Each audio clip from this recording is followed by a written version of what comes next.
네, 여러분 안녕하십니까. 12월 23일 화요일 아침 매일 성경 묵상 함께 나누겠습니다. 오늘은 구약 성경 미가서 3장 1절에서 12절 끝절까지 말씀인데요. 제가 앞부분을 읽어 드리겠습니다. 내가 또 이르노니 야곱의 우두머리들과 이스라엘 족속의 통치자들아 들으라. 정의를 아는 것이 너희의 본분이 아니냐. 너희가 선을 미워하고 악을 기뻐하여 내 백성의 가죽을 벗기고 그 뼈에서 살을 뜯어 그들의 살을 먹으며 그 가죽을 벗기며 그 뼈를 꺾어 다지기를 냄비와 솥 가운데 담을 고기처럼 하는도다. 아멘. 오늘 본문의 내용을 중심으로 거짓 지도자들에 대한 경고라는 제목으로 말씀을 증거하겠습니다. 미가 선지자는 남유다와 북이스라엘 모두에 대해서 책망하고 경고하고 있었습니다. 처음에는 그 도시들의 죄악에 대해서, 그리고 어제는 부자들에 대해서, 또 가진 자들에 대해서 그들의 악함에 대해서 이야기했다면, 오늘은 통치자들, 즉 지도자들의 그 악과 죄악에 대한 경고로 지금 시작되고 있는 것을 알게 됩니다. 그래서 1절에서 4절까지는 악한 통치자들 향한 경고고요. 그리고 두 번째 5절에서 8절은 거짓 선지자들에 대한 경고입니다. 그럼 마지막에는 9절에서 12절은 예루살렘 멸망의 그 굴은 원흉이 바로 지도자들에 있다고 경고하고 있습니다. 사랑하는 여러분, 한 개인이 일탈을 하고 죄를 짓는 것은 국가 전체적으로 영향을 잘 주지는 않습니다. 그런데 국가 지도자들이, 또 종교계의 아주 큰 지도자들이라고 생각했던 분들이 만약에 잘못을 하고 악을 행하고 뒤에서 범죄를 하게 되었다면 그것은 국가적인 재난이 되기도 하는 것입니다. 오늘 미가 선지자는 이 통치자들, 왕이나 왕이나 또는 족장들을, 그 통치자들에 대한 그런 악함에 대한 경고가 있고요. 두 번째는 이 백성을 유혹하는 거짓 선지자들에 대해서 경고하고 있습니다. 그래서 정치와 종교가 결탁해서 타락하면은 나라의 근간이 흔들리기도 합니다. 그래서 우리나라도 어떤 종교를 국교로 정하지는 않는 이유들이 있죠. 자유민주주의 국가에서는 어떤 특정 종교를 하나의 국교로 삼지는 않는다는 것을 알게 됩니다. 왜냐하면요, 그렇게 결탁되면 부패하고 썩고 또 비리가 만연하기 때문이죠. 그래서 우리나라는 이 자유민주주의 국가로서 정교가 분리되어 있는 것입니다. 그런데 이스라엘은 그렇지 않는 나라예요. 정치와 종교가 하나로 엮여 있는 정교 일치의 국가였기 때문에 이 통치자들과 선지자들, 즉 거짓 선지자들이나 또 거짓 제사장들, 이 종교 지도자들이 결탁하면은 온 나라가 하나님께로부터 멀어지고 썩고 마는 것이죠. 그래서 경고하는 것이죠. 1절에도 내가 또 이르노니 야곱의 우두머리들, 그 야곱의 우두머리 이스라엘 족속의 통치자들아 들으라. 정의를 아는 것이 너희 본분이 아니냐. 너희가 선을 미워하고 악을 기뻐하며 내 백성의 가죽을 벗기고 그 뼈에서 살을 뜯는다. 살을 뜯어먹는다는 거예요. 가죽을 벗기고 살을 뜯어먹고 그 뼈에 붙어있는 살을 뜯어먹듯이 이 통치자들이 이 수탈하고 억압하고 백성을 완전히 선하게 대하지 않고 악으로 행하고 있다. 하나님의 말씀입니다. 하나님이 이렇게 규정하고 있습니다.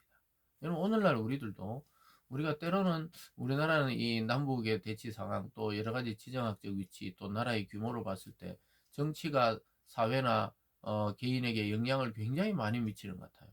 사람들이 정치에 굉장히 관심이 많습니다. 왜냐하면 정책의 결정에 따라서 또 여러 가지가 바뀌기 때문에 그렇겠지만요.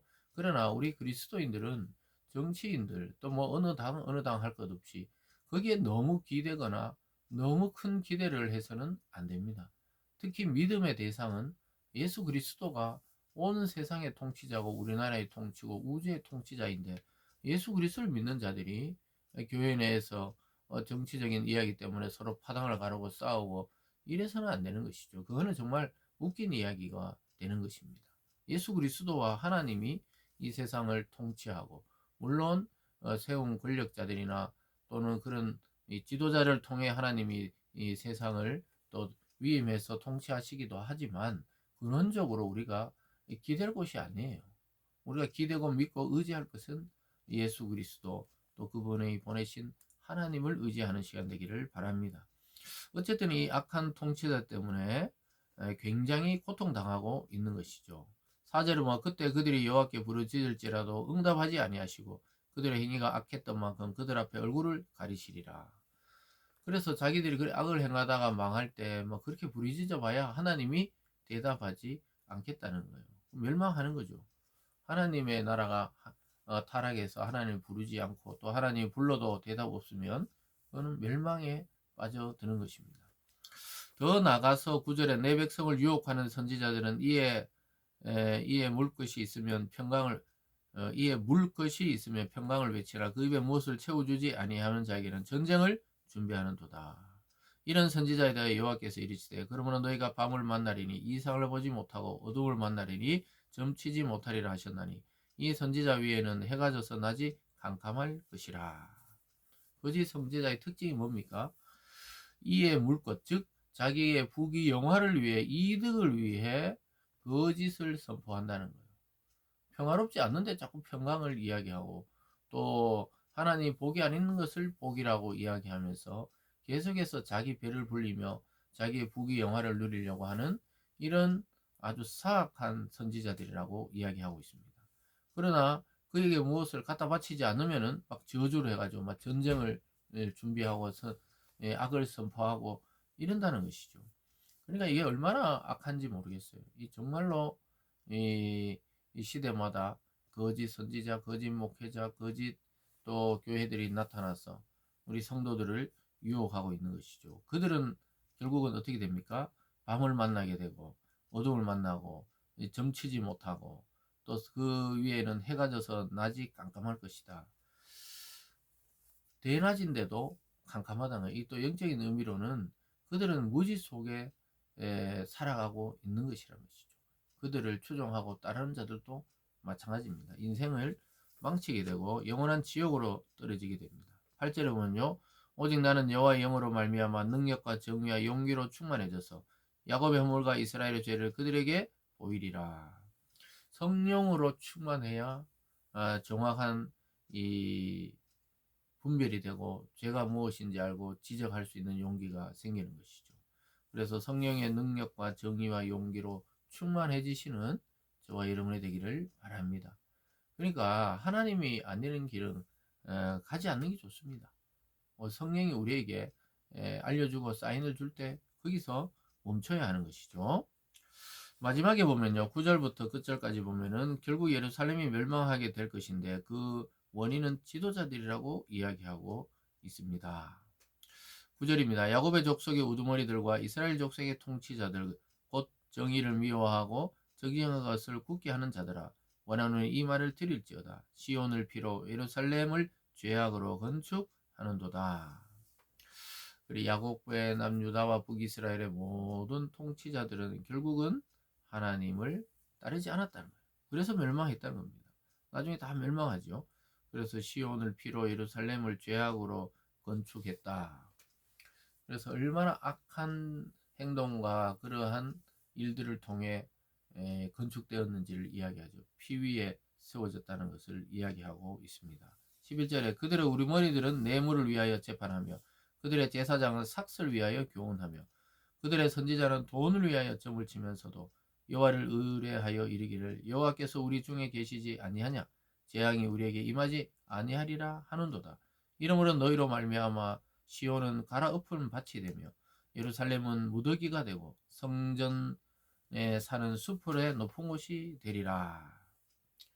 참 자기들 그냥 이익을 위해서 이 거짓 선지자나 제사장은 그래 괜찮다 우리는 절대 망하지 않는다 재앙이 임하지 않는다 결과가 어떻게 되었다고요?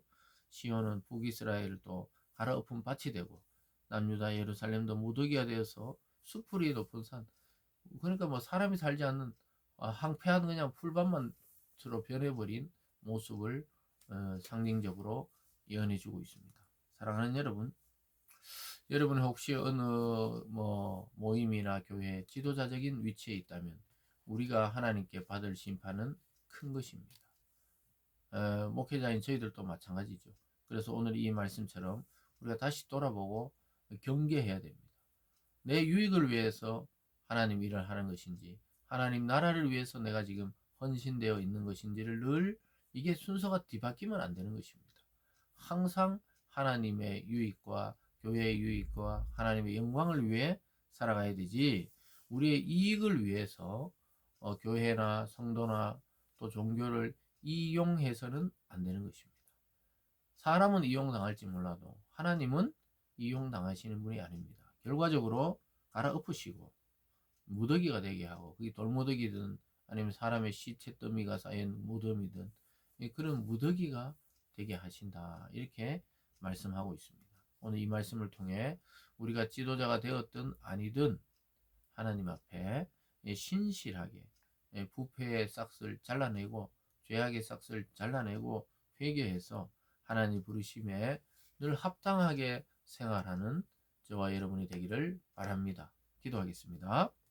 사랑의 하나님 아버지, 맡은 자에게 구할 것은 충성이라고 말씀하셨습니다. 하나님, 바른 진리와 또 바른 이 복음 앞에서 우리가 흔들리지 않게 도와주시고 말씀과 성령의 이끄심을 따라 하나님 아버지께 영광 돌려드리는 참된 삶을 살아갈 수 있도록 우리 모든 성도님의 삶을 지켜 보호하여 주시옵소서. 특별히 지도자들에게 경고하시는 이 말씀을 오늘 우리에게 받고 늘 하나님 우리 자신을 돌아보며 말씀의 거울에 비추어 우리의 죄악과 또 잘못이 있다면 하나님 회개하고 돌아서서 하나님을 바라보는 오늘이 되게 도와 주시옵소서. 감사드리며 예수님 이름으로 기도드리옵나이다. 아멘.